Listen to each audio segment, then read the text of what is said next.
This episode brought to you by Crocs. You don't tell your friends you wear them, but boy, are they comfy.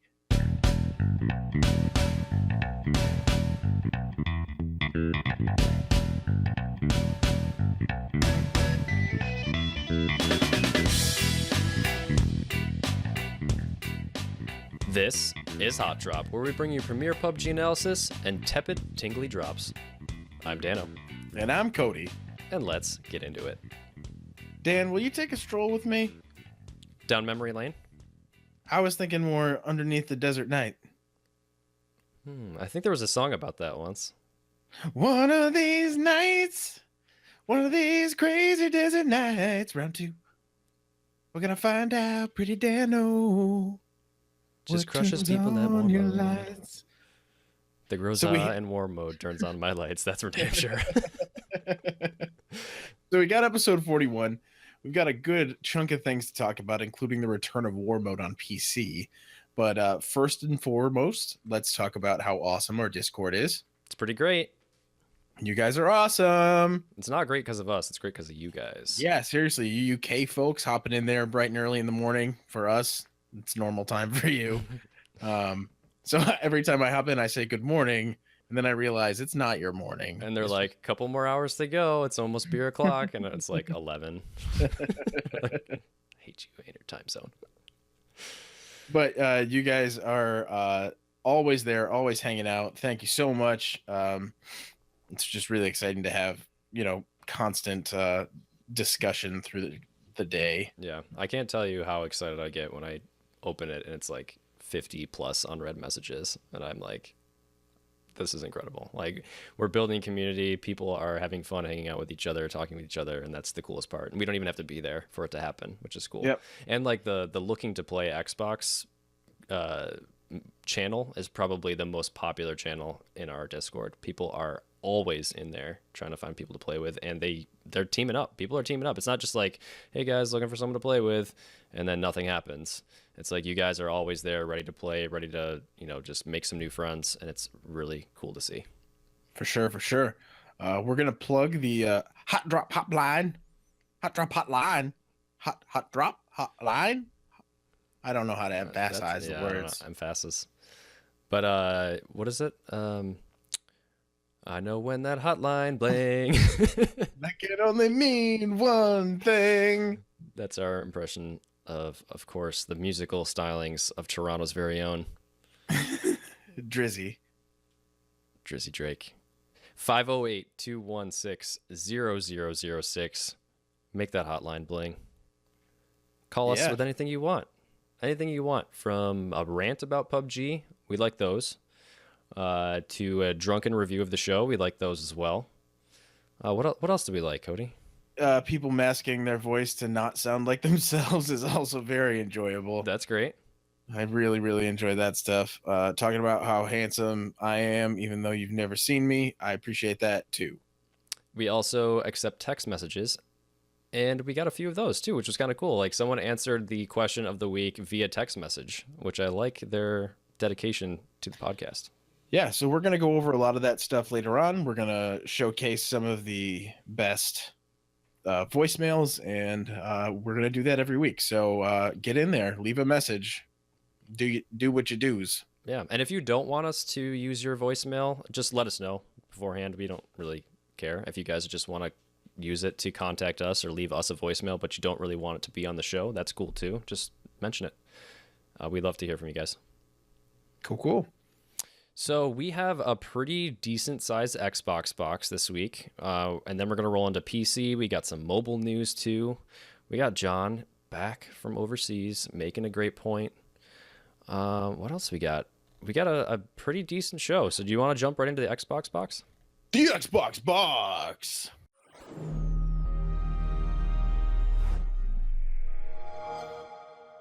What's in the box? You guys finally full-time get Miramar starting, well, today, if you're listening to this on Thursday, yesterday if it's Friday, the 24th. You get it on the 24th, okay? Stop making me guess when you're listening to this podcast. You get it on the 24th. Midnight Pacific time at 00 hour, May 24th. You get your Miramar, you get your desert map, and all of the wonderful things that brings. Which is so much. Optimization and stabilization, not to mention the map itself. And some sweet new guns and sweet new vehicles that come with that map as well.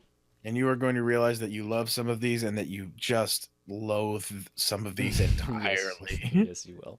So starting with optimization and stabilization, Dan, why don't you hit those bullets? Sure. Yeah. So both Miramar and Erangel have significantly improved overall game performance on the Xbox. All of the Xboxes. The One, the One S, the One X. Stability has also been improved. So they say that optimization and stabilization, I was going to say stabilization. Optimization and stabilization is the team's top priority. Their goal is to deliver constant improvements. And this is a theme that's carrying over to the PC as well, which we'll talk about in the personal computer place a little bit later on. So the free fall and parachuting process has been optimized, leading to performance improvements during the initial stages of the game, which, in my humble opinion, that's when the performance improvements are most needed. Like when you get those Play-Doh buildings and you can't land and you can't have an equal fight with someone who is running an SSD, that's a problem. So they're optimizing those parachuting processes as well as the world loading process, which, as I just mentioned, the Play-Doh effect, it's a problem. So they're trying to reduce the overall rendering time of the buildings. The handling of resources for unseen nearby characters' movements has been optimized to improve performance of the game. So yeah, this is just that little stuff that's kind of fascinating, how the little bits of character movements are basically being rendered to their full extent as if the people were right next to you, but in fact they're so far away that you can't even see them, but your Xbox is still using processing power to do that. These are the things that they will adjust going forward, and I don't think that this bullet point alone really does that much, but if you do a lot of this stuff combined, you're gonna see some performance improvements. So things like how they equipping and unequipping items of unseen nearby characters, or their movements, or they also was a bullet point somewhere about the unoccupied vehicles and boats have been optimized. I don't really know exactly what they're optimizing here, but there must be some kind of code that's running in the background that shouldn't be, and so they can take that out of the game and make free up more of your processing power for things that really matter, like making the game smoother and making your interactions with the world a little bit smoother. For shizzle. So contents, what do we got here, Cody? We got Miramar is what we got. It's going to be available 24th. We already said that. It is intentionally designed to provide a vastly different Battle Royale experience. It features extreme elevated terrain and tall buildings with less trees, which will give players new options for playing around cover. I can say that this is true. This is a true statement. A vastly different Battle Royale experience. It becomes, and you all know this, it's not like you haven't been watching this, but being able to sit there and play it day in and day out, it's incredibly hard to adjust to when you get it for the first time every time. They're probably going to have the spawn rate for that map happen more often. You're going to realize you're not getting Erangel very often. Don't drop out. Play the game. Yeah. Figure out how to use that map, because you're going to get it half the time. Yeah. It is worth playing. It is worth exploring. There is a lot of stuff there. Yes, there are some frustrating parts about it. The verticality, the sheer edges and cliffs and things like that are hard to traverse, but it makes for awesome long range fighting. Yeah. And what I want to say is ignore every single thing that we've said about this game. Like, take all your preconceived notions about this map, throw them in the garbage trash, because you want to form your own opinions about this map. There's sort of talk all over the PC realm that this is the inferior map. That Erangel is the better map. Just ignore all that. Just play it. If you like it, you like it. Just don't complain about things just because other people are complaining about them. Form your own opinions. Enjoy the game, because you guys have waited a long time for this and you deserve to give it a fair shot. Yes. What else are we looking at here? We're looking at the vehicles and the weapons, all this new stuff. These Xbox folks haven't played with these new weapons, Cody. This R45, solid handgun. In my opinion, it is the best handgun that you can find outside of the Glock, which is the automatic pistol, but this it packs a punch. It's a quick reload for a revolver. It's a really nice weapon to use. Really accurate when you need it to be. So much better than the Erangel revolver. This thing does 55 damage per hit, so that you're talking about a 2-hit kill when you're going to use it, which is early game when your targets don't have armor. Right. You can put a red dot on it. You can't put a silencer on it, but it does have a very high accuracy and a very fast, I was going to say slow, the opposite of slow. It has a very fast reload speed, especially compared to the Erangel revolver, which is that one bullet at a time. Click, click, click, click. Horrible, terrible, awful reload animation. This thing is it's magazine fed, so it's just going to pop in those 6 shots right away, and you're ready to roll. It's a really great gun. It's one of my favorites, actually. I've gotten some really nice kills with it. Yep. So we also have the Winnie, which is the lever action rifle, essentially your Old West marksman rifle. It uses 45 ammo with up to 8 bullets that can be loaded at a time. It is a pretty slow reload. However, it does a lot of damage if you can use it without, because there are no sights on it. It's just an iron sight, but the focus in, if you hold your breath to take aim, it goes in almost like a 2x. So it is a good mid-range marksman rifle for early game, generally speaking. And you can pump action reload fairly fast enough. So if you're on the run trying to take a shot early game, it works out pretty well. I don't use it as often as we did when we first started to pick it up. But it is handy in its own way. Yeah, it's definitely the mid to long range weapon. It's difficult to use close up because of how slow the cycling time is every time you have to work that lever.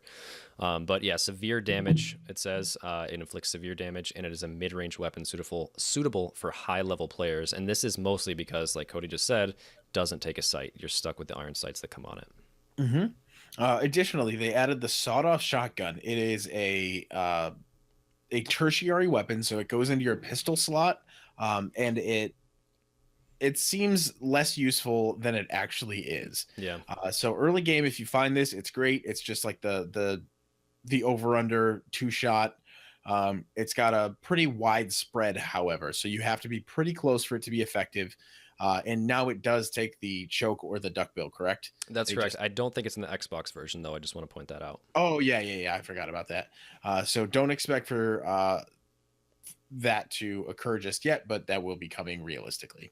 Yeah, so this is good for finishing off downed players. I mean, it does good damage to people who are, you're fighting against as well, but it's kind of a great weapon just to pull out when you're super, super close to someone. But that all sounds good kind of just on paper. In practice, you just don't find yourself pulling it out that often. Nah, you're gonna find a weapon beforehand. Yeah. Even if it's another shotgun, because they have a tighter spread, you're gonna want to use that. Yeah. Anyway, you can put the chokes on them, and this is a slow reload time for this sawed off. Yep. They also added a recolored version of the ghillie suit, which is of course brown, just like the world around you. Yes. It is less effective also than the green one, just so you're aware. It is, and this is because there's no grass. You nothing to stick really out like hide. a rock. Yeah. Yep. Yeah, so it's good to have. I mean, if you see one, pick it up by all means. But it's not going to conceal you as well as you think it might. People can see you from a pretty far distance away, especially on this map, because there are no trees, no leaves, and no cover to hide behind. Right. So the vehicles that have been added to Miramar, if you guys have been paying attention, if you've downloaded the public test server, you know all about these things. But we have the minibus, which is it's just a VW bus. They can't use that for trademark purposes, of course. But it's a 6-seater on-road vehicle, and they specifically say on-road because they mean on-road. This thing is horrible off-road. You even go onto the side of the road, you're just not getting out of there. Awful. It'll flip or it'll get stuck. It has no horsepower. No torque. But its top end speed makes it sort of like a rolling boulder. Yeah. There's not a lot of damage that gets taken to the vehicle, but however, it flips easily and is slow going uphill. So if you don't want your friends to get shot, get in the tank essentially. Yeah. The pickup truck, which is also a Ford Bronco, is pretty awesome. It's fast. It's kind of a gas guzzler. It's a good off-road vehicle. You can fit your 4 people in, 2 in the front. If it's a covered one, 2 in the back. Otherwise, you're in the truck bed and exposed, sort of like the buggy. Yeah. I love it. I think it's great. And the motorbike and buggy have new skins for this map. So they are brown skins or like a weird, like dune racing sort of Baja-y type racing colors. Yeah. There's like Which blue and red and I think some other colors as well. this is this in this map, the buggy really shines For because sure. it can traverse the hills, it can do all the things it needs to do, and get you around fast. Yeah, the buggy I would say is the best vehicle for 2 people because it doesn't flip that well. It doesn't flip that easily compared to the motorcycle. But for 4 people or 2 people, the overall best vehicle is going to be your pickup truck for sure. Right. Unless you want something with high durability and that makes it very difficult for people to snipe you out of, then you're going to want to go with a bus. Right. Gameplay features. Yeah, take it away. So emotes have been added. You're not going to use them because the game ends before it's worth using. Yes. But they're there for you. Make sure you hit the left and the right bumper buttons at the same time. Choose the emote with the right analog stick and press down the R stick to use that selected emote. And if you choose to do it in the middle of a game, you're an idiot because you'll die. You deserve to die. They're just little things, waving, Blowing pointing at someone kisses. to go, blowing kisses, putting your hands up, the typical emotes. There's nothing crazy here. There's nothing like Fortnite where you're gonna see dance parties or anything like that. It's pretty true to the game as far as realism, but no one uses them. No one uses them on PC. No one uses them on Xbox. I guarantee that. Yep. So it's just an extra thing they threw in, but they don't do anything with these. Like they're not adding more pay for emotes or anything like that. I think people just don't use them. I don't never see people use them. Right. So they also changed the scopes to be more realistic. We went over this for PC a couple of weeks ago. We did, yeah. They expanded the field of view. They added parallax effect when moving weapons quickly when you aim down sights. They added vignetting and chromatic aberration, which is the color difference caused by light refraction, and the distortion effect on the edge of the scopes to make it just seem more realistic, like you are actually looking through a scope. And I feel like you will all notice it and actually like it, even though it is an adjustment. It's a tiny bit of crap, what am I doing? But you'll figure it out, and it works out just fine. Mm-hmm. Yeah, nothing big here. It's sort of almost just like visual improvements to make it look cooler. Right. That's what I found. The usability of the scopes is just as good. The one big thing they did is just widen the field of view, and that's the benefit. The rest of the stuff is just sort of icing in the cake to make them look cooler and make them look more realistic. Mm-hmm. The settings menu has been significantly improved for the Xbox. Colorblind mode and other modes that can help the gameplay have been added. So for you colorblind folks, you're welcome. They've removed grenades knockback effect for player characters when dealing non-lethal damage. If a player is killed by a grenade, they'll still be knocked back, but it won't be a fall from damage. Yeah, I feel like I'm getting deja vu here. We talked a lot about all of these patch notes already. I think probably because they came out on PC. So but they came out at different times. So you guys are essentially getting this map, but also all of the improvements that we got over a small amount of time after the fact. Exactly. Yeah. You're going to see a bigger change in this gameplay because these things go for not just Miramar, but the game in itself. Mm-hmm. You're not going to get as pissed off by grenades pushing you anymore because they're not going to deal damage. It's the grenade that'll do the damage. Exactly. Yep. And that's a good change. I don't like being pushed out of cover. Yeah. Just because I got hit. So that's right. Good. And they added new effects and animations because of that, so that you're not just knocked out of cover. You're kind of askew from being hit by a bunch of shrapnel. Mm-hmm. Yeah. On the PC version, they also added some new sound effects. Like there's this ear ringing sound effect. That's a new thing. I don't know if it's on Xbox yet, but I like it. It feels very realistic. It's annoying when you get hit, but like it helps you in a way, Yeah. Yep. And there's less of a ringing when it comes to the stun grenade, the flashbang, and it's more of just the bright light and that dissipates. So they distinguish those from each other. Yeah. And key legend function has been added for gameplay controls. It can be turned off in setting. Yeah, I think these are the things that tell you like how to throw your grenade or how to pull your pin or and so on. Those sort of help tips, key legends, meaning like what buttons do what. Yeah. So I like this as a new Xbox player. I would still call myself a new Xbox player. Sure. I want these things. Yeah. And so outside of the actual gameplay, they made a few adjustments as well. Yeah, so loading screen is more clean. Matchmaking can be started in the play menu after selecting the game mode. Map selection is coming soon, so this is something that we have on PC, which we love. There's some days I don't want to play Miramar at all, or there's some days that I want to only play Miramar itself. But maybe that's the case. It's usually we either want to play just Erangel or we want to play both together and get a random match. Yeah. But this gives you the option, if you love Miramar and if you're new to that map, you can jump right in and you can play it every single time if you want. And that's the best part about map selection. So it's on PC now and coming soon to Xbox. Yeah. Where are we at now? Matchmaking UI has been improved, allowing more pleasant entrance into the game. Like, say what that means, because like, what does that mean in a patch note? I'm kind of annoyed by that patch note. I feel like they're just making it look nicer. Yeah.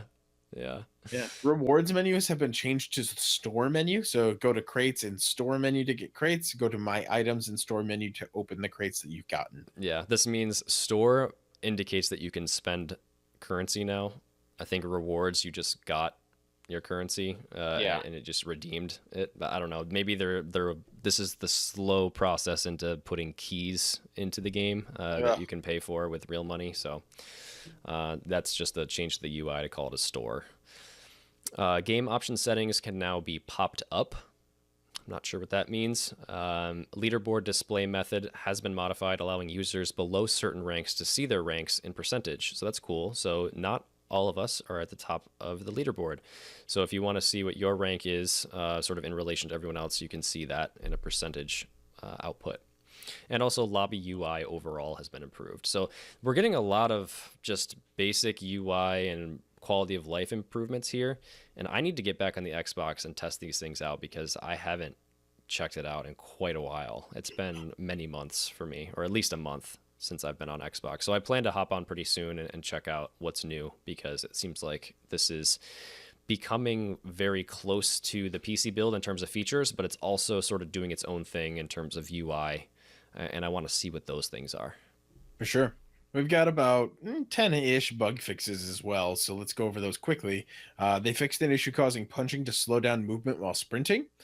In spectator mode, water sound sometimes inappropriately continued after changing perspective. That's a weird way to phrase that. This has now been fixed. When preparing to throw grenades, the projection visualization is no longer inappropriately penetrating through objects. We're 12 years old. It's fine. Why do they keep saying inappropriately? I thought perhaps I was just reading the line above it. Nope. But I wasn't. Nope. There's some inappropriate penetration happening that they have rectified. Oh, God. Moving on. You can now free look while automatically swimming forward in water. That's cool. Sights should no longer become blocked while in ADS position after attaching high magnification scopes. Fixed an issue preventing some teammates' map markers from showing on the compass. They fixed some problems preventing interacting pop-ups from functioning properly in certain situations. Fixed the problem preventing players from changing seats in vehicles. Fixed the problem wherein turning off BGM, background music, I assume, in the lobby setting window didn't work. And finally, there was a bug causing players to sometimes get stuck in a leaning position caused by going prone while leaning. And this is fixed. That's an interesting bug fix, but yeah. There Lots you of have it, quality of everybody. life. Enjoy Miramar and a drastic change in the game quality, because it probably will be drastic, and really dig into Miramar there for a while because it's worth playing. Yeah, I really hope this optimization kicks in. And I want to actually give a special shout out right now to Scale Speeder in our Discord. Oh my God, he's killing it. We keep bringing him up every single episode because he's got some mad I was gonna say mad skills. What's the word? Really great tips. Put it that way. He's got really great tips. This guy, he started a log over his games. Like this is dedication, people. For sure. Yeah. If you want to improve, follow his formula because he's killing it. Yeah, he's got some videos to show you just different strategies for winning, and this is something that we thought about going down the road of doing ourselves when we did some gameplay analysis before, but he does a really great job, very thorough, breaking down exactly what you should do from game start to game finish all along the way for basically getting yourself some chicken. So check him out on YouTube. But this tip right here, as I wanted to highlight, which unfortunately involves you spending money, but it is buying an external SSD to put the game on. And we have confirmation from another member of our Discord, Fugly, who says he went out and bought an SSD immediately after Scalespeeder posted that tip, saying that his loading time and Play-Doh buildings were just basically eliminated. Like, the loading is so fast and the buildings load instantly. He said that he can confirm that if you buy an SSD or an external hard drive that is a solid state and put the game onto that, you will have just a much better experience. So we have the tip and a confirmation backing it up. And no, we're not shills here. We have no stake in the SSD enterprise or whatever industry. But just try it out. And I have an SSD in my computer myself, so I know for a fact the loading times are much, much less than on Xbox. But it sounds like if you are able to put in an SSD into your original Xbox, that gets you up to speed nearly to the point of an Xbox One X, which to my knowledge still uses an old mechanical hard drive. So maybe even faster loading times than the One X. I would have to test that to be sure. But yeah, that is your gameplay tip. And thanks Scalespeeder for that, because that's going to make your life a lot better on Xbox. For sure, for sure. And I know you want to throw out some praise to the other Xboxers out there, and I would like to formally ban them when you're done praising them. Absolutely. I will take this right now. So I already mentioned the Xbox room. So this is the part of the Xbox box, of course, where we talk about Discord chatter. And I got to say, it was popping. It was popping off in especially the looking to play Xbox room. If you are out there and you're playing PUBG alone and you're looking for a squad of really fun people to play with, jump into our Discord, post in that room, use the tag @Xbox, because when you come into our Discord, I'll ask you what platform you play on, and then we will tag you appropriately. So if you're PC or Xbox or mobile or all of those, we'll tag you as all of those. So every time someone says @Xbox or @PC or @mobile, you get a notification and you can pop in and see if other people are looking to play on your platform. So a lot of people were in there this week, especially because the test server was out. Now we have Miramar coming soon, and people are excited for that. So every single day, people are finding people to play with. On the Xbox side, I got a shout out to a couple people. Jammy with his first squad win, playing the self-proclaimed critical role of decoy and meat shield, but he got the squad win, and that's all that matters. You know, if you Ban. All right, next up for the ban block, Nightman and Scalespeeder. They want enough chicken for a month this week, all right? Banned. And also wins for Matt Von Doom, Fugly, Nick and PDX. Huge congrats, and everyone else I missed. We have a chicken dinner mountain where you come in and shout from the rooftops, shout from the mountain that you won your chicken dinner, and that's how I know you guys are winning. So come in there, post your wins, post your chicken. And Cody? The Lord Beardface declares you are all banned. He types the word banned. It's true. That's how you ban people. I'm pretty sure that's exactly how it works. Yes. So it seems to be working just fine now. But what's not working fine? Look at that segue, so smooth. Ooh, server difficulties. There were a lot of those. Trouble with matchmaking, joining lobbies. The ever-present servers are too busy error, try to reconnect. There was a lot of that going on. That was mostly the chatter this week. It was like, hey guys, looking to play. Oh shit, I can't play because the servers are too busy and I can't load into the game.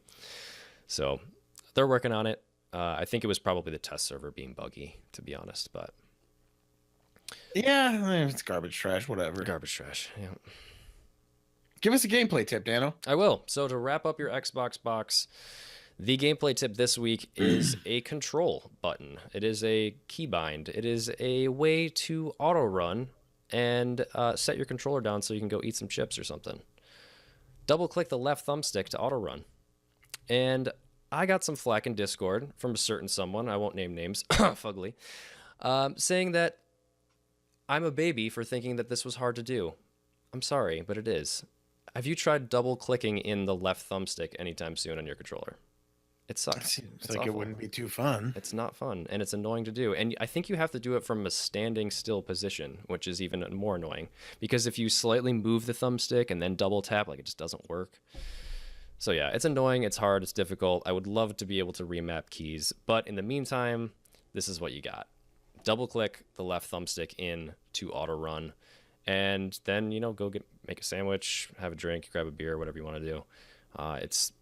It just saves your thumbs from pressing forward on the thumbstick all day long. And now, Cody, what do we have? Your favorite segment.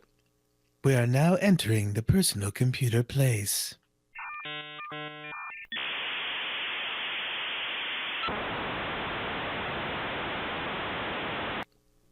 We're here. We're in the PC land. Back in my home territory, where I can contribute and be a valued member of society. Contribute, we're we'll doing just end stuff. it there. Yeah, we're doing stuff. So what's the deal? We had war mode. What did you think? So we had war mode. Overall, I'm so excited we had war mode back. But there were a ton of problems. So the first time we got this, we had it for what, a day? Not even a night. a couple night, hours. and then they took it away because it broke. A desert night.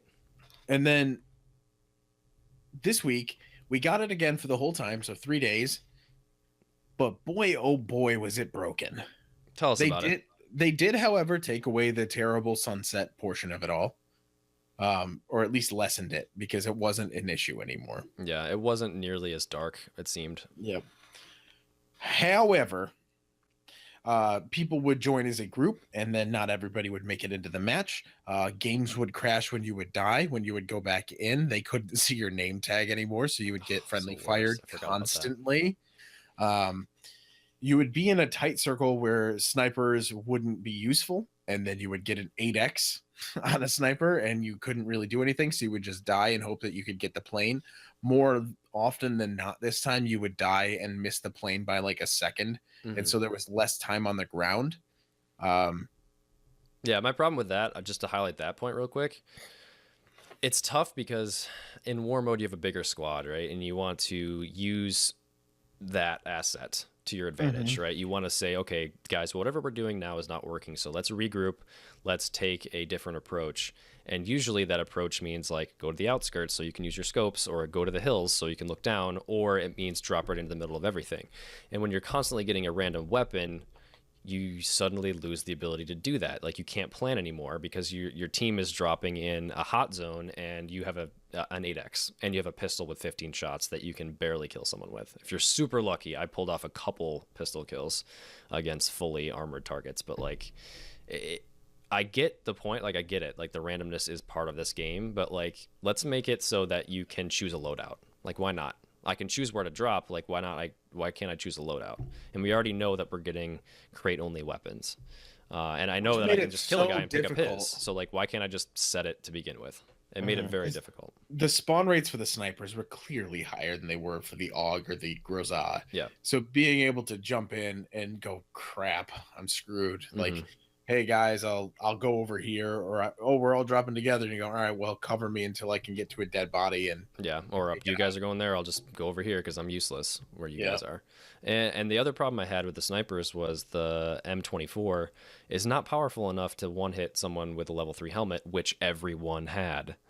So if you got the M24, it's the crappier of the two sniper rifles. You're basically going to be demolished by everyone else because A, they either have a very powerful assault rifle, or B, they have the more powerful sniper and they can just take your head off in one shot. Exactly. So that's an awful weapon, thinking back to have be a crate weapon. I still to this day do not really understand what role that weapon plays in this game, because it's not good enough to be a crate weapon, but it's almost too good to be a world spawn. But like, if I'm going for a crate, just give me the AWM every time. Like I don't even want the M24. So that's the only game, or that's the only gun that I like the 8x on. Which one? AWM. Yeah. Yes. I love it. Love it. Yeah. The bullet speed is so fast, you don't really have to compensate so much. Yeah. Right. It's awesome. All right. So let's talk about the things that we loved. So I love the fact that I could practice with the Groza and the AUG, because I rarely get those. And I've always known that I really liked the AUG, the AUG, but I've also known I really liked the Groza specifically. And I was flexing on people. I mean, I'm going to toot my horn pretty hard. I had some really, really good games. I had multiple games where I was hitting 20 kills a game, not counting the people I downed and didn't finish off. Like I was I was really on point with that weapon. Both of those, the AUG and the Groza, super easy to spray full auto, even from medium range. And you could just pull straight down and no worries at all. You're going to take out those guys in front of you. Yeah. The other big tip that I found is if you crouch while shooting, your accuracy goes up by exponential amounts, especially when you were stuck with the M249, which is that super heavy duty machine gun. Really? If you fell with that and you crouched when you shot with it, it was basically like you had very, very little recoil. Anyone, even medium range away, you could take out very easily because your crosshair barely moved. It was so sick. So my tip for you guys after playing so much with the M249 is crouch every single time you shoot it. And because it shoots so fast, like you're not so exposed when you're crouched, unless there's someone else shooting you, of course. But usually you can hit that person fast enough because of your just sheer amount of bullets that you're throwing in their direction. But yeah, crouching, surprisingly better, like surprisingly more accurate when crouching. But yeah, overall, like the weapons were just really nice. I liked using the care package weapons, but it did get to a point where I thought that I wanted some more variety, and the 2X does not really belong on the MK14, which again, that's another weapon that kind of sucks. It's every once in a while it worked out for me because I was able to rapid tap with it or get multiple shots off at people with it, but it's just. It's difficult. It doesn't have a space. It's just slightly better than the SKS, but it's not better enough. Yeah. Like I almost think like they should remove that and put the SLR in as a crate weapon or something. Probably. I mean, it spawns in just as much as a crate does. Gotten it twice over the course of ever since it got released. So let's do some shout outs to the people that we played with, and let's rapid fire so I can ban them. Yes. All right. Crander, D. Ban. D. Ban. Kai Guy. Double ban. Pumpkin Pie Eater. Ban. Chaz. Ban. Ducky. Triple ban. Nick in PDX. -1 ban, +2 ban. Ice Mac.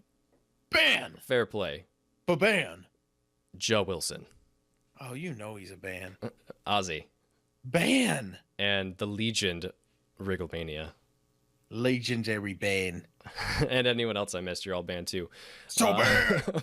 For real though, that was a awesome time. And War Mode it shines because you have a bigger squad and you just bring more people in. They're quick games. We got so many members of our community playing. I just listed off like 10 people. Had a freaking blast, all of you guys. It's so great to be able to jump in and play because like we have the group of people, so there's usually only like 1 or 2 spots outside of it. But being able to have people jump in and play with us, it just gives us a reason to hang out with you when we get a little busy during the week during the Discord chatter, or like we're doing the live stream, so it's harder to interact with the chat. But being able to do this gives us a way to get to know you guys and just kind of make other friends. Yeah. Totally. I mean, we're in chat all day long, so we're like trying to, get, we're learning more about each other, and we're interacting, but we're not playing with each other. That's what we're here for, right? We're here to play. Yeah. So finally, with War Mode, we can do that, and I had a blast with every single one of you guys. It was so much fun. Yeah. So moving on from War Mode, there's a couple other things that floated around the interwebs this week in the PUBG sphere.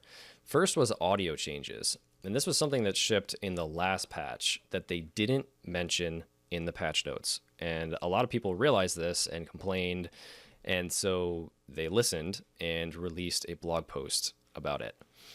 So it's titled On Recent Sound Design Changes, and they'll have a link in the show notes as always, that says, some of you may have noticed that we have made changes to the way sound works in PUBG's most recent patch.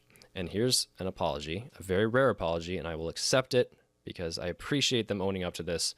They say, we should have explained the change in the patch notes. We messed up here. We hope you'll accept our apology. And then they go beyond this and keep saying, many of you have called us out about not being thorough enough about documenting changes in the patch notes, and rightfully so. It's something we try our best to fix going forward, and you guys should absolutely continue to hold us accountable when we miss something. We can and will do better. These are words, and we will know for sure if they've acted on them going forward, but it's nice to see that they at least acknowledge that, yeah, their patch notes aren't that great, and this is a major, major change to the game. This is going to help you, all of these audio changes are going to help you distinguish where gunshots are coming from.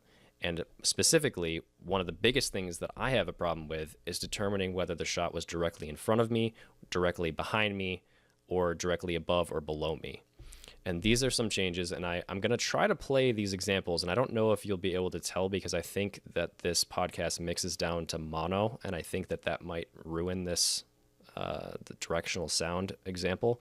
But I'm going to try to play these, and you can see if you can hear for yourself that these new changes are due to the head-related transfer function plugin, and they will supposedly help you determine where the shots are coming from. And this is one of the biggest things for new players that I found. People don't know where they're getting hit from. Yep. So I'm going to play these clips right here. I'm going to play a before and an after, and you guys can see what you think, if you can hear a difference. Otherwise, just follow the link and check it out for yourself. You know what? Scratch that, because it is completely useless without the visual. So just go to this page. I've linked it in the show notes, and just watch it for yourself, because you need to see how the camera pans around your player in third person to be able to really understand what they've changed here. Sorry about that. Just go watch it. It's neat. For sure, for sure. They also say at the very end that they've heard some feedback that these sounds feel weird or garbled, and I definitely have heard this. This is what we were hearing in War Mode the first time. Remember how it was all choppy and the sound was just awful? Yeah. I think that this was the cause of that, and it still was kind of bad at times at War Mode, the new version, Part 2. But it looks like they know about it, they're working on it, and overall, I think this change, especially in the regular game where sounds aren't happening that much or that overlapping each other, I think that this is going to be a really good improvement, and I think the positives outweigh the benefits at this point, even if it's crackling just a little bit. The positives outweigh the benefits, huh? Yes. Yep. I was going so smooth there. Come on. Positives outweigh the negatives. All right, Cody, what is this FPS drop survey? What is this garbage trash? There's a survey about FPS drop. So, same PUBG Hawkins, another post from this individual who seems to be the only developer to really post relevant information. I don't know if you've noticed that. Yeah. They've received a large amount of feedback recently from players who are experiencing significant drops in FPS during matches, as well as overall lower FPS compared to previous patches. In bold, we take these reports very seriously, and our development team have been working hard to address these performance issues. While the reports have been widespread, not all players are experiencing these issues, which makes identifying the cause more difficult task than some may expect. Bolded. Today, we're requesting your help as we seek to gather specific information from your affected players to help us more effectively investigate, identify, and fix the cause of these performance issues as quickly as possible. Yeah. If you're currently experiencing FPS drops or a overall FPS, which only started occurring in recent patches, we're requesting that you detailed system information for the purpose of troubleshooting. I've noticed a drop in my FPS. Yeah. This patch really kind of knocked it down. Maybe like a fifth of what, knocked a fifth off. But yeah, 10 FPS here, maybe. Yeah. 5, 10.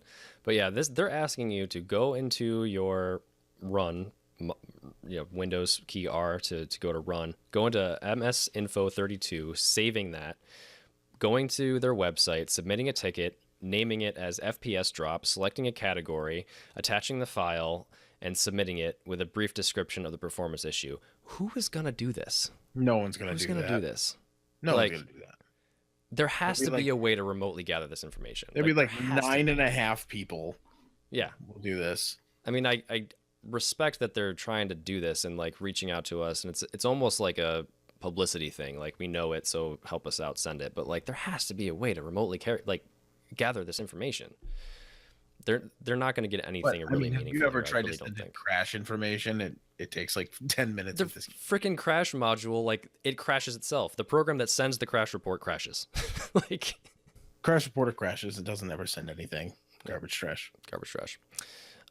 Next we can cover this quickly. There was obviously the changes to level 3 helmets. We brought this up a bunch of times, but I was interested to see that they brought this up on Reddit.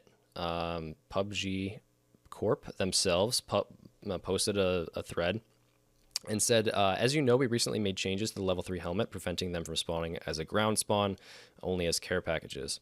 Now you've had a chance to play with these. Let us know what you think. So I went through the comments, and overall, overwhelmingly, especially the top comment, people seem to think that it's a great change. It gives people more of a reason to go get crates. This guy says, I much prefer missing Car 98 headshots on players with level 2 helmets rather than level 3 helmets. So that's always good. But yeah, overwhelmingly, I think the feedback was positive. It's one of the better balance changes, this person says. Sniper headshots are more satisfying and effective as they can actually kill or down a majority of players now. So it's a good balance to that. Level 3 helmet spawn change is fantastic. One of the best balances to gameplay you've done. Overall effect it has on gameplay from both a technical and psychological standpoint is fantastic. Yeah, just overall, I was interested just to see like what the community really thought about this, because Reddit is one of the most outspoken and, usually the most critical places, yeah. I would say. Yeah. But it seems like this change in particular was taken with open arms here. I Am Smurf says, please, for the love of God, don't change us back. This is one of the best changes you've ever done. Yeah, there's a lot here. Everyone seems to be in agreement that this was a positive change. And I'm also on that side. I think we talked this one to death in multiple episodes, but I just wanted to throw out, like, the community seems to agree that it was a positive change. I think I'm still content neutral on the whole thing. I don't know if that was really my stance before, but I don't. Yeah. No real opinion here. Yeah. As someone who likes the Car 98, I appreciate it because that means less of my enemies are going to have level 3 helmets. So that's true. Really quick on this one, I retweeted this out. This one came from WTF Moses as well as a whole bunch of other people. We found, or I didn't find, someone else found, that PUBG is saving your crash data. So mine was 800 megabytes of random ass files on my machine that was just sitting there taking up space. So if you go to your app data folder, this is something you'll have to unhide. It's a hidden folder. And then app data, local, TSL game, saved, crashes. Delete everything in that folder because you will find yourself suddenly freeing up a whole bunch of hard drive space that was previously taken up by garbage trash. So get rid of that. It's really stupid how that is saved to your PC. And one more thing on the PC side, there was a weapon balance survey apparently a couple weeks ago. I don't remember ever seeing this announced or talked about or anything. No. Yeah, but apparently they did a survey about the weapon balance. It's closed now, so I can't even go and see what the questions were. But they picked 1,000 people to randomly win keys. So they get early bird keys. So that's great. But yeah, I don't remember seeing this. So if you guys have taken that weapon balance survey, let us know what was in it, because I can't believe I missed this, but I missed this. The winners, this was a post yesterday, again by PUBG Hawkins, saying that the winners were announced, but they didn't talk about the results of the survey. So I'd like to see what those were. But yeah, and that's your PC computer place. Personal computer place. And you are now leaving the personal computer place and stepping into the mobile home. The mobile home. This is kind of cool. Do you want to take this first one? We have like a legitimate PUBG mobile guide now, and this is cool. Somebody's gone through and made a Google Doc essentially that has been created to give a lot of extra information about the game and its gameplay mechanism, so that players will have a better insight to the game. They've tried to keep this as brief as possible, so you don't get bored while going through all of this. So make yourself comfortable and dig in. Part of the Discord staff for PUBG Mobile. Yeah, I found this on the PUBG Mobile Discord, the official Discord. You can join it by going to discord.gg/PUBGM. Maybe we should try to get one of these, discord.gg/HOTDROP. That'd be sweet.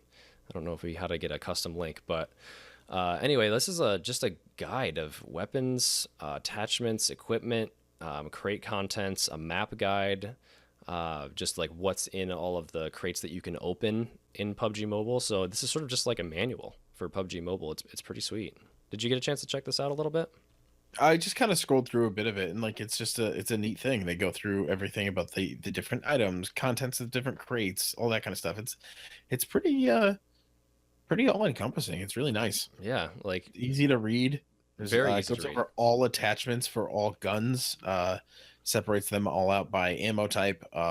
and then continues on through great weapons and everything. So it's very, very nice. Talks about the damage they do and so on. It's pretty complex. It's a pretty solid guide. So yeah, pretty sweet stuff. Additionally, there's an outfit design competition, so you can submit it at the HTML link that we'll put into the show notes here. But the top 3 will get their outfits as permanent items for honor, glory, and bragging rights. So that is really, really cool to be able to design different skin outfits. Yeah, this is taking that community interaction a step further, being able to put your mark on the game. And we saw this with the graffiti contest, but now they're bringing it to the mobile as well to be able to get some clothing items that you design right into the game. It's cool stuff. Mm-hmm. And lastly, for the mobile home, it's always a small update, but this last one is a special thank you because they reached 1 million likes. And social media is all about them likes. Everyone gets a free chicken dinner BP crate. Which I don't know what that is, but they have a school crate where you get a school outfit. So maybe it's part of that. No one knows. We're not totally sure. But yeah, that's your mobile home. Jamag P. Insert Jamag P here. This is Lemon John doing Lemon John stuff with his friends. Ba-da-ba-ba-dum-bum. Yeah. That was my intro. That is the intro. Don't say it. I don't think I caught it, actually. You have to do it again. Son of a bitch. It's fucking Lemon John talking about shit.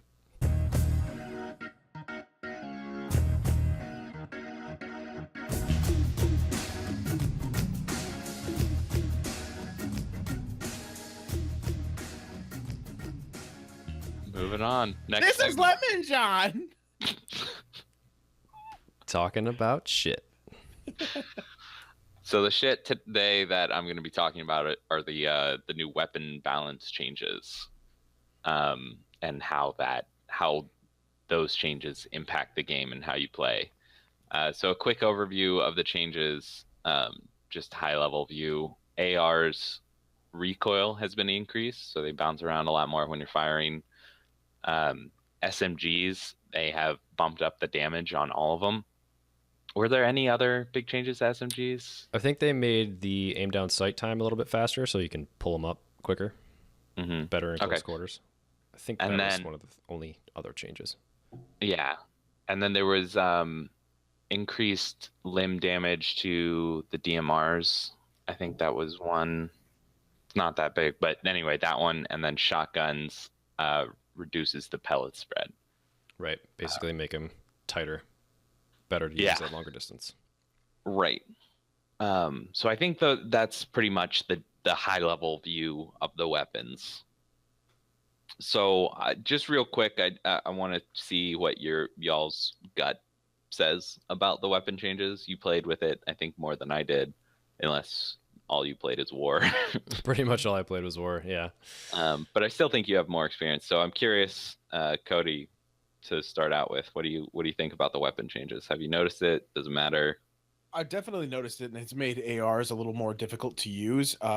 With the exception of the AK is easier because they've increased the vertical recoil and reduced the horizontal to virtually nothing, but it kicks so much harder vertically. But for whatever reason, that just makes it easier because all you have to do is pull down. However, I think that I've picked up the Vector more often now than I ever have before because it seems to pack more of a punch. And while you always have that small magazine, unless you find the extended, it seems to just shoot back and it doesn't have a whole lot of recoil in any direction at this point, which makes it a lot easier to carry as my primary. And I use any AR as a sniper if I can't find one. Yeah, the Vector, comfortable doing it. Vector was like, it's shredded. It was always really good damage, but the limiting factor was the bullets. But with the damage increase, that seems pretty good. I think even with a 13 bullet magazine, it still is usable. Yeah, if you come around a corner and somebody's there, even if you're not aiming down sights, just over the shoulder, like you'll wreck somebody with one of those clips. Yeah, and just reload super fast because SMGs have a faster reload time than ARs do right now. Yeah. That was one of the biggest things I was going to point out. And the thing I noticed right away was it takes forever to reload. It's like a 25% increase in reload time, I think. 4 seconds or something like that, right? It takes a while. Yeah, it makes the good thing is it makes the quick draw magazine useful, because before I would look at it and I would go, I don't really need that. I'll wait for the extended. I might not even pick it up. But now it's a definite pickup, because the quick draw basically makes it so that the reload speed is the same as it was pre-patch. So it's definitely useful. But for me, the ARs have been... recoil increase has been noticeable, especially on the M16, which I think is hot garbage trash right now. It was getting better, and now it's just shit. Yeah, it's bad. It's tough to use. I think we talked about it last week a little bit, but it's tough to use in burst mode especially, but it's also hard to use in single fire. And I remember a very specific moment in the game. It was early game, and it was me fighting someone who was only, I don't know, 25 yards away, basically just outside of the comfortable SMG range, but like not quite into the AR territory for distance. And I was having the hardest time. I felt like I couldn't control it. I felt very uncomfortable, and just feeling like I couldn't land a shot multiple times in a row. I felt like I could hit him with the first one, but then my view would bounce up and I would be needing to reset, and it just didn't feel right. Right. Felt very off. And I think that may be the distance that I should have been using an SMG, but I should have been able to manage shooting him down with the M16, especially because I think the M16 spawns a little bit more commonly. I think it should be easier to use, and it doesn't have the auto fire, because I'm going to drop the M16 every single time, by the way. If I find something with auto fire, I'm going to drop it for the SCAR or the M4. Right. But I think it should be easier to use. Like, it doesn't really make sense that it's so high in recoil when it's meant to be something that you single tap fire. Yeah. That's the biggest thing that I noticed. The recoil speed, the M16 is garbo. SMGs feel really good. Like you guys said, I love the Vector. I always have. Fell out of favor a little bit, but I'm back on the pro Vector side. And I still haven't really noticed any change to shotguns, because I don't use them so much, and I think that you might be able to speak better on that. But the other thing you didn't mention was pistols. The pistols are actually very useful now. I had one game where I knocked out 3 people back to back to back with the R45, that revolver on Miramar, the desert map. That thing is very nice, and it shoots like a laser. And I was surprised how I was hitting people from a pretty far distance away. So, and it does 55 damage per hit. So you can take someone down in 2 hits if they don't have armor, or probably 3 or 4 hits at the most with level 2. So you should definitely consider switching to your pistol because of the increase in damage. And I've noticed that. But I think you don't really play with the pistols much past the beginning of the game. So the ARs being what previously were your bread and butter, I would say you would always go with the AR every single time. I do think that they made these adjustments so that you have an SMG as your backup if you know you're going to be the one who engages close range. Even though, so I would still take the SCAR over a lot of the SMGs most situations, especially on Miramar. So if I have a SCAR and another AR or a sniper, I'm never going to keep that SMG still. So that's the one way that this didn't really change my outlook on the weapons. Well, what I want to talk about, was going to actually sort of bring up a separate point, but I just popped into my head about the new sights that we have, the new scopes. So 2X pretty much meant to be on an SMG or an AR, right? What role do you think the 3X plays? Because I feel like that, should it go on an SMG or should it be an AR sight? I wouldn't use it on a Vector, but on that ump, a fully kitted ump, I think it actually works out really nicely. I think you're right. I think the 3X can definitely go on the ump. Yeah. I wanted to see what John thought about that, because like with the blurring of the lines between the ARs and the SMGs for distance and close range fights and all that stuff, do you think it makes sense to put a scope on an SMG now, like a 3X, maybe max 3X? 4X would be probably too much. Do you think that that's what they were going for here, to have something super short range in the Vector and the ump with the red dot, and then have something medium range which would be the ump with the 3x. No. No, I think SMGs. I think what they did. I don't think they blurred the lines between ARs and SMGs. I think what they did is made SMGs up close stronger than ARs up close. Yes. So I agree with I that. wouldn't. I would not. I don't think I would even put a 2x on an SMG unless I was forced. Interesting.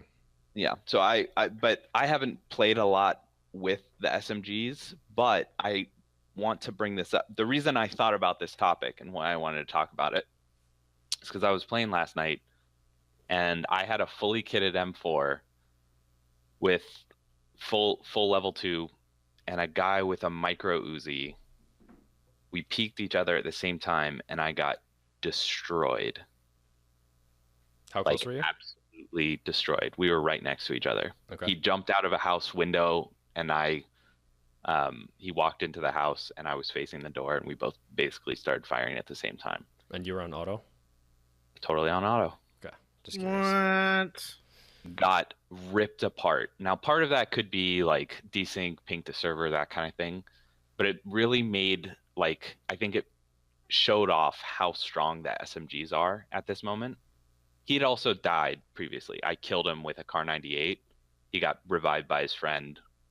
We killed his friend, and then he jumped out the window and caught me from behind. Mhm. So I don't even know if he was full health, and he still destroyed me. What was the armor situation? What did So you have? I was full level 2, and I didn't catch what his vest was, but he had no helmet. Gotcha. So anyway, it made me realize how strong, and like there were some other fights in the game where I picked up an SMG or was fighting somebody like who had an ump or something, and they tear through you now, especially anywhere. We played mostly on Erangel, and it was a lot of close range fights or like, up to 40 meters maybe at the most. And SMGs are like very, very strong, definitely up to like 25, 30, 40 meters. And that, it really makes me rethink my loadout of like sniper AR, because the AR auto was like, that's what I did to like people up close. And that doesn't seem like, given this is one example, but it doesn't seem as strong as it would have. Like pre-patch, I would have destroyed the guy. Right. Micro would have done nothing against a level 2 vest, right? Mm-hmm. But so I think they did a really good job separating the AR from the SMG, especially micro versus an AR. But it makes me think like I'm trying to figure out what the new like meta is for the game. And the first thing that it made me think is I used to single tap on people's heads a lot. Like I never put my gun in auto. I would just aim for the head and just try and get headshots even up close. Mhm. And I think that's what I want to do from now on, because if I had headshot him, he would have died immediately. But because I tried to auto and like fight a micro up close, I lost. And do you think that's just strictly based on like the fire rate of the ump versus the M4, or did he So maybe land or like one of his first hits was a headshot on you and that knocked you down to like 50%, and then he just was able to finish you off with how fast the Uzi shoots? So even if it was, even if he did get a headshot, I don't think he did. But even if he did, it's 9mm against a level 2 helmet. Like Yeah, he it's gonna should take multiple. still shouldn't have the advantage from that, in my opinion. No, I mean it's a valid point. I'm in real life, one bullet will kill you though. So I guess our speculation on game mechanics is kind of bullshit. Well, yeah, but you don't balance a game based. Yeah, on no, I know. I'm just but like also like I'm wearing a helmet, right? The level 2 helmet is supposed to be the second You best. should in have the some game. kind of advantage, yeah. Yeah, especially against like a gun that shoots like what I would have considered like a lesser ammo, right? The 9mm versus the 5.56. So, and he was using the micro. So I think it was purely just like the number of bullets that could be fired. Mm-hmm. So I think it was the fire rate. Like it's not like the recoil messed me up and like made me miss my shots. All of my shots were dead on. He just killed me super fast. Interesting. So my thinking is now, like I said, move back to single tapping with ARs or change my loadout. to have a full auto SMG and a single tapping AR. Something like that, yeah. Interesting. And that brings me to my question, situational guns. So is this a good thing to have less of a tier system and more of a like placement? Because right now, with how it is, the best guns in the game are crate drops, right? So those are the top tier. And then below that, it's all situational. That's true. Yeah, I'd say that. So is that a good thing or is it a bad thing? I'm curious what you guys think. Why isn't there a very good SMG in the crate? I almost feel like Vector Right? should be crate only. Yeah. You know? I was kind of, well, not even a Vector. Come out with something that is a higher tier, maybe a larger caliber. I can't even think of it though. I can't even think. Well, of I think that's what the Groza is. Like it's basically an SMG that is worth being a rifle. The thing with the Groza though is that it's such a high recoil weapon for an SMG. Mhm. Yeah. Whereas like with the AWM and snipers of that variety in the crates, they really don't have a lot of kickback. It's a sniper rifle. They're all essentially super easy to use once you figure it out. Mm-hmm. It's the reload speed that makes those different, and obviously the power. But you know that you're going to knock some helmets off if you get a hit with those. So picking something that is more powerful from the get-go and not have a steep learning curve in those crates, I think would be beneficial. Yeah, Just something that's- like a very easy to use weapon all across the board that maybe does less damage, but it has like Yeah. super low recoil. Yep. See, I totally I think these guns, I think the AUG and the Groza are those guns. I think that when you pick those guns up from a crate, the AUG is basically what the M4 was in the previous patches. So it's going to be buttery and you can attach it with so many things. I will agree with you about the AUG. The AUG is a smooth weapon.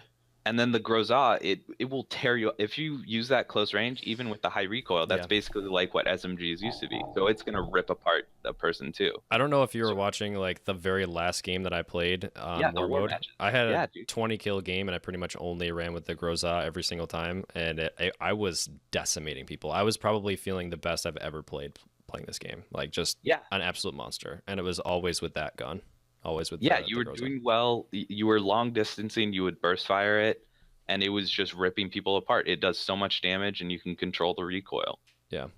I mean, it So- still takes a decent amount of skill to be able to auto fire and control the recoil, but yeah, I mean, Yeah, it takes like you mental can do it. discipline, muscle memory. It's doable, and that's like. So that is my point. Is that the crate weapons are the high tier, right? That's the tier above. Below that, it's all situational. Like if SMGs are up close and they're better than ARs, let's just assume that's true. Is that a good thing? Is that what you want from this game?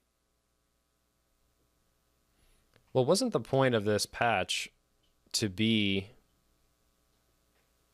so that there isn't one single weapon that's better than everyone else Yeah, at all times? right.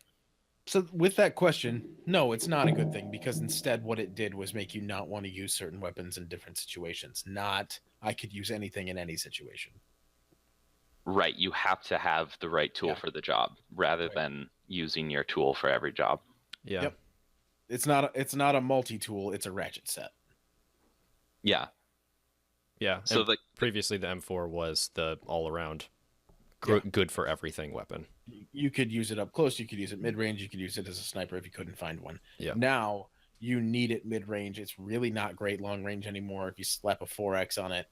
And up close, it's so hard to aim down sight fast enough to pick somebody off. Doesn't take an 8x anymore. Yep. So the counterpoint to that is the luck-based, like AR, not picking up an AR in the beginning of the game won't mean that you die. Yes, and it's harder to find ARs too, it seems like. Well, I haven't found the SLR since it Yeah. was launched.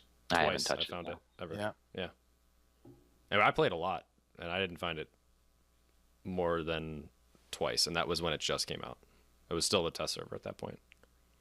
So to bring this back, like I know me and Dano talk about Counter-Strike a lot, but in that game, they have tiered weapons, and it makes sense because you're buying the guns. So you want the more money you put in, the better the gun. Mhm. In this, it's slightly different now because there's like it's situational rather than tiered. So in Counter-Strike, like if I compared it to Counter-Strike, I would say it's a worse situation. But I actually kind of like that there are situational guns, and I think it's just going to take some getting used to. I think this sort of opens the door to having more variety in your squad and maybe having more roles that people can fill. So like the other night, actually, Kyle texted me, Kai Guy, and he was like, I love playing with you guys, and this is really fun, and I'm still getting better at the game, and I'm still learning, but like I feel like I want a role in the squad. I don't really know what my role is yet. And we've talked about actually doing real strict roles. We tried that with our challenges back when we were doing those, of like having someone be the sniper, someone be the heavy weapons guy, et cetera, et cetera. But like we realized that was a bad challenge. We didn't have fun with that. But anyway, he was like, what is I need to figure out what my role is. And like maybe this sort of gives you that flexibility or opens the door to having someone who prefers SMGs, and you could stick them in your squad as number 1 of 4 for the close range. And then you have someone who's better with the DMRs or the snipers, and that's their role. I use role very loosely because I can just say maybe that's their preferred weapon of choice because they can practice with that and they know that they're going to be most effective short range. And if you want to get really deep into the game and have someone have a squad that's very a little more strict, maybe you could say, okay, John, you're the SMG guy, you go in first every single time pretty much, and like you call out like, John, I need you right now because you have the SMG and I know that there's a guy really close and I'm running AR and sniper and I'm pretty sure that I'm not going to be able to take this guy out if we're storming this house. I want you to go first. Like maybe this opens the door to like more options in more advanced or even in the pro scene to have different loadouts that are specific to different roles in the squad because you have these situational guns. I don't know. So that kind of made me think of Kyle there because he doesn't know yet what he's good with. So maybe he can practice with something. If he wants to be the close range guy, he can stick with the SMGs and get better with those. Or if he wants to be the mid range guy, he can go with the ARs and learn how to tap pretty well. Yeah. So well, that's kind of the progression of it all, isn't it? Like when I started, I only picked the and now I rarely pick it up because it's not what I like. It's not what I'm good at. Up until recently, I really like the M16. I'm getting better at snipers. I'm getting better at long range scopes. So like you kind of work your way up and find out what you are actually good at. I mean, we just recently decided like, well, first person doesn't make me motion sick anymore. I suck at it. And like we switched over to third person and all of a sudden I was getting kills again. And I go, oh yeah, well, I guess it's not necessarily that I suck at the game. It's that I suck at that point of view. So it's not about what you're using at the time. It's about the situation in which you're playing it. So yeah. I just think these guns make it so you can be more effective. If you know that you like to play a certain role, you could possibly be more effective in that role because the gun opens the door to being a better player because it's just so good at that job that it does. Does that make sense? Yeah. Yep. I think what it does is it lets the player rely more on strategy and positioning rather than luck of finding the right gun. Yeah. Because if you have an SMG, then you want to be able to push up close and get right next to someone, and then you'll destroy them. Anyway, that was me, John, making a good point. Great point, point, John. It's your segment. Jesus Christ. Son of a god.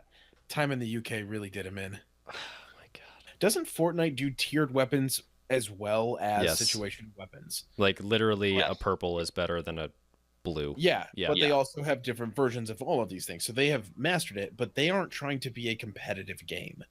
They're not trying to have an esports ready game. Yeah. They have gimmicks, they have events, they have all this stuff, and I think that PUBG should stop trying to say it's going to be an esports game. And well, I think this change actually helps the competitive community.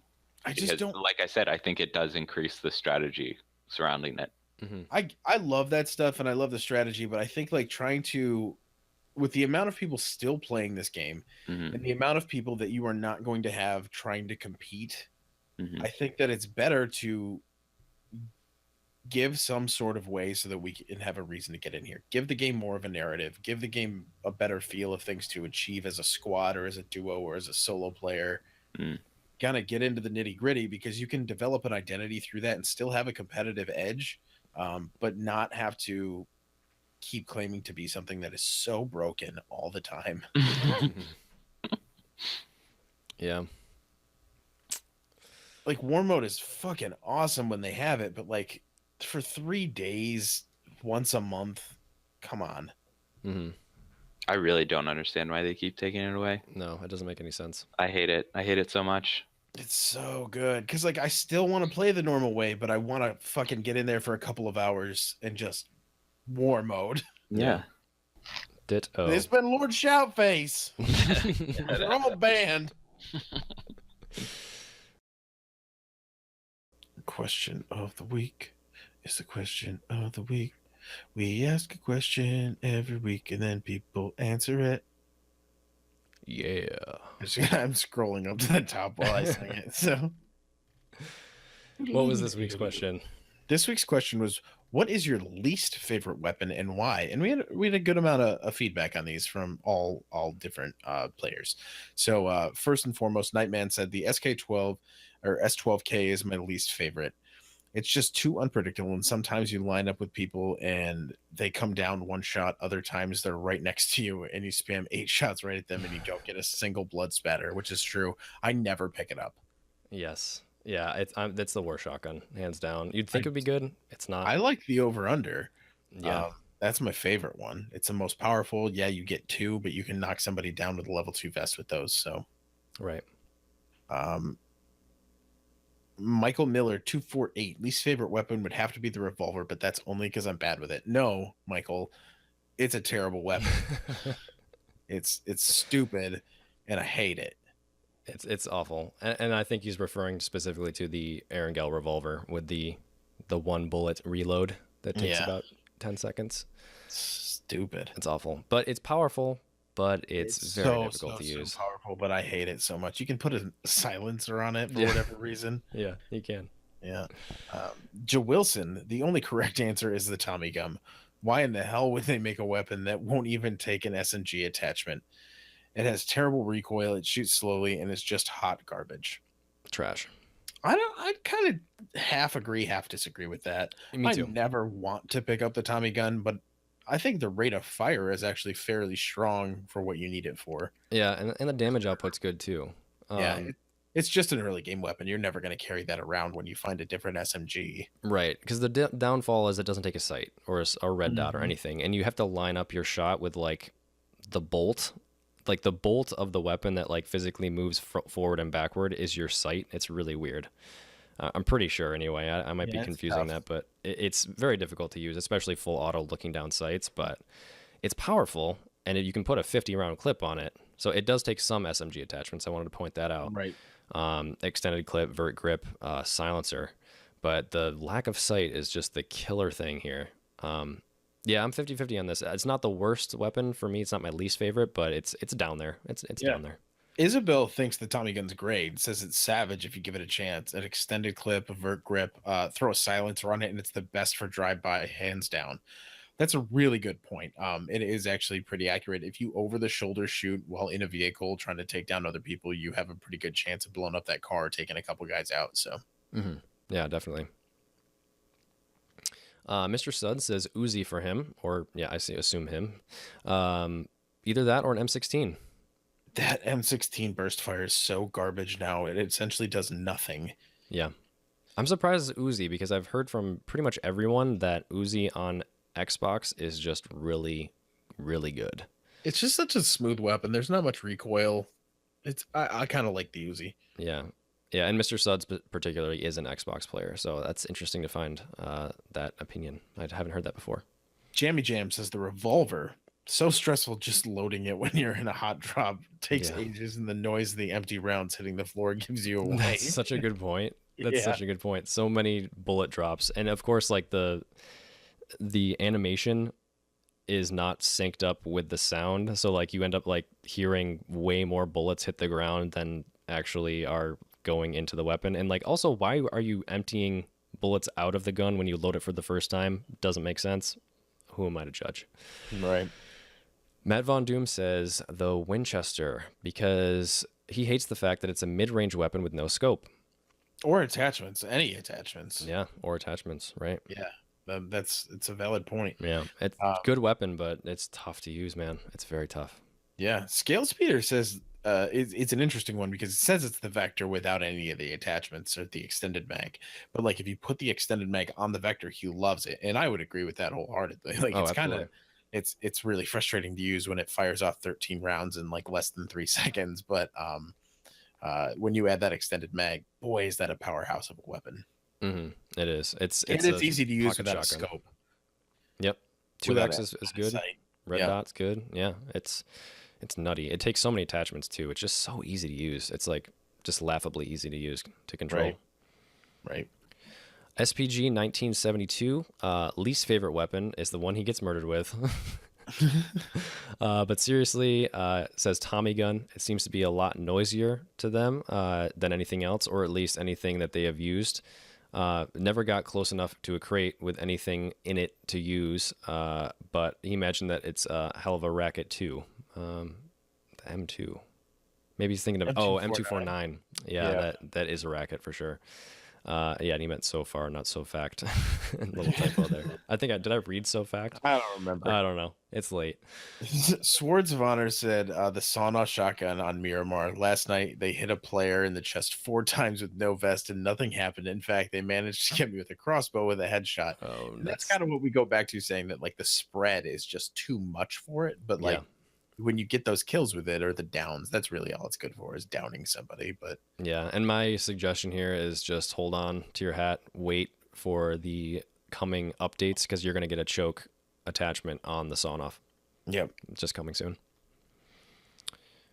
Lemon John, does he count? Can he make a good point in the question of the week? I guess he can. I guess. All right, fine, read it.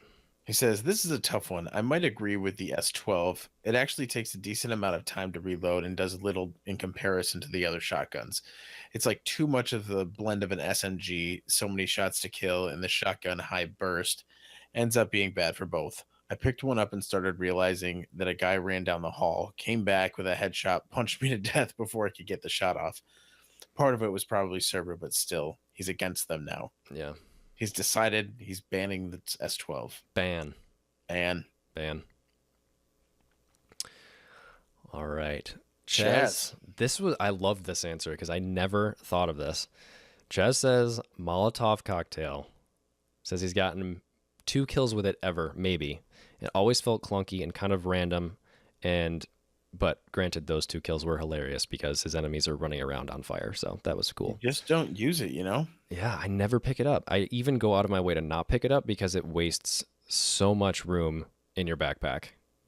Yep. It takes up way too much space, especially early game when you're looking for anything to use. I don't even know how much damage it does. The problem is it's like it does good damage if someone's hiding or if they're laying down and they're in the fire for a long time, or you can use it to like push people out of a room. But like it doesn't do enough damage to kill someone right off the bat. I don't think a single direct hit with a Molotov will kill someone with a level 2. I'd have to double check that. Maybe we should do some testing. You'd almost have to trap them in a room. Yeah, that's pretty much it. Because it also gives you away when you throw it because there's this giant trail of fire coming from the direction it was thrown, right? Right, yep. So, yeah, that's a really good answer, and I'm inclined to agree. Fugs. I've only ever used it as a deterrent. Never any kills. While it works well, it just doesn't seem very practical, and honestly, I just don't pick them up anymore. Yeah. Yeah? I agree. Molotov as well for Fugs. So I think that we had a couple more here. We had Turbo Unicorn say that they would go with the 1890 whatever revolver as well because the time between shots is so long. It feels like you can reload the double barrel quicker than the 1890 whatever revolver. Lord Lightskin says, I hate the Vector with no attachments. Who on God's green earth wants 13 shots in a clip? Why is full auto even an option? That's smaller than some sniper clips, and they shoot semi-freaking auto. Don't get me wrong, the extended clip is great. That fixes it, but as a base gun, it sucks. I disagree, man. I disagree. I think the Vector, even with the 13 round, you can just crush someone up close. And if you only need it for one guy, you're golden. If you're in a duo, your partner's got your back. You know, Squads, it's tough though because you don't know where squads the is tough. are. Yeah, you can't shoot more than 2 people definitely with the not extended, but even with the extended, you'd be pretty lucky to get 2 in a clip. Kyler writes, Best answer. the worst weapon in the game is very obvious. It has such little range and does so little damage. There is only one reason to ever use it: early game encounters. It holds a lot of ammo, but it's still too weak to ever be viable past early game. I have never been killed late game with it. By far the worst weapon in the game, your fists. Beautiful. That is the perfect answer and the perfect conclusion to this week's question of the week. That's just such great feedback, guys. So good. So, Dan, question of the week for next week? That's a good question. We'll have to think of that. We can add it as a Miramar question now that everybody has it. Yeah, sure. What is your one in mind? favorite town in Miramar? Ooh. Yeah, or just favorite drop spot. Either one. Yeah, favorite drop spot. That's a tough answer because I don't even know if I know mine, but we'll see what you guys have to say. And we'll, of course, tell you how wrong you are. So that is your question of the week. And we have one more segment before we wrap up, which is the Hot Drop Hotline.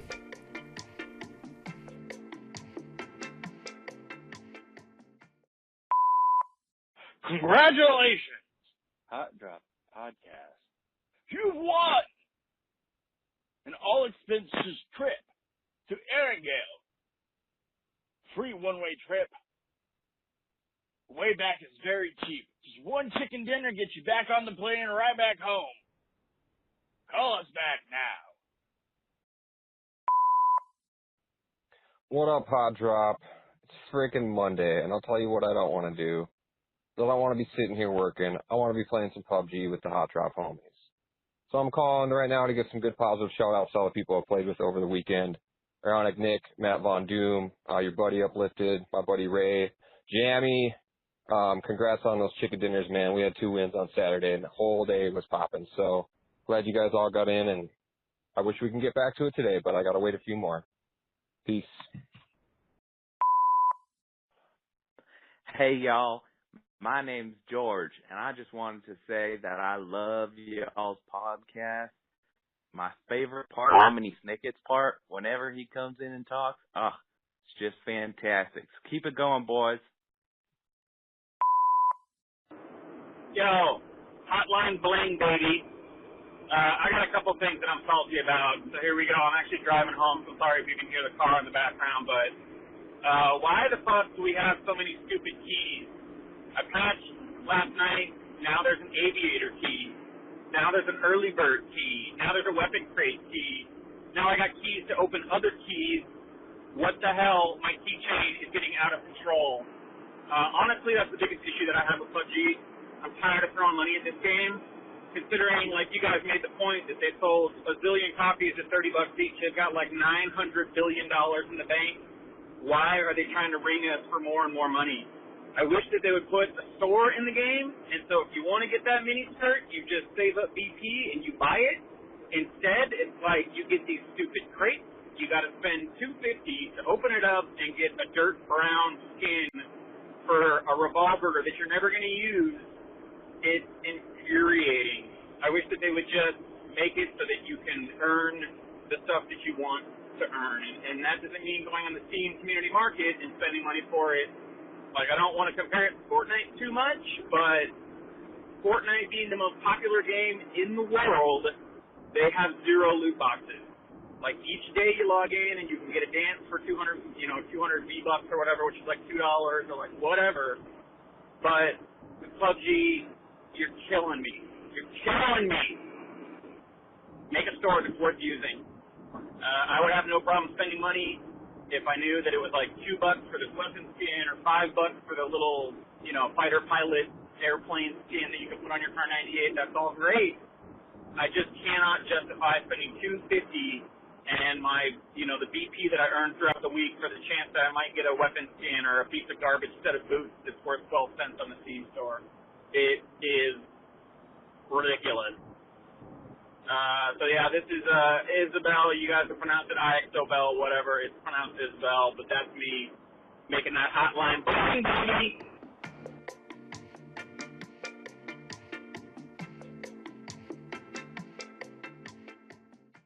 Thank you to everyone who has stuck in this far on episode 41 of Hot Drop, A Stroll with the Desert Knight. Join our Discord, hop in, do the things that we say every week. Make that hotline bling. Make it bling. 508. It only means one thing. It does. 508-216-0006. Until then, Daniel. We'll see you in game. Beautiful. Do, do, do, do.